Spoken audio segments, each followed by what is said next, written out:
સુરતમાં એક ખ્યાતિ રત્ન કલાકાર દક્ષેશે પોતાના મકાન માલિકના ઘરમાં લાખોની ચોરી કરી. ચોરી બાદ તેણે બાઇકમાં થેલી ભૂલી ગયો હોય તેવું નાટક રચ્યું. રાંદેર વિસ્તારમાં બિનવારસી બાઇક મળી આવેલી હતી, જેમાં 2.69 લાખ મળી આવેલા હતા. જેમાં પોલીસે બાઇક માલિક દક્ષેશને બોલાવી આ રૂપિયા પરત આપ્યા અને તેનો વિડીયો પણ બનાવ્યો. દક્ષેશે કહ્યું કે આ રૂપિયા તેણે દીકરાની ફી માટે ભેગા કરેલા.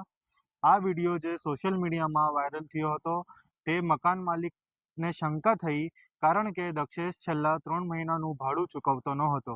તો હવે અચાનક લાખો રૂપિયા આવ્યા ક્યાંથી? મકાન માલિકે ઘરમાં તપાસ કરતા 4.55 લાખથી વધુનું રોકડ અને થોડુંક સોનું જે હતું તે ગાયબ મળ્યું.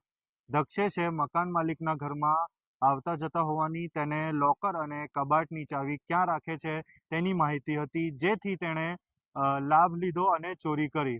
બાદમાં શંકા દૂર થાય તે માટે તેણે જ પરત કરાયેલા પૈસાનું ફોટો સેશન કરાવ્યું. પણ સોશિયલ મીડિયામાં વિડીયો વાયરલ જે છે તે આખું સત્ય બહાર આવ્યું છે.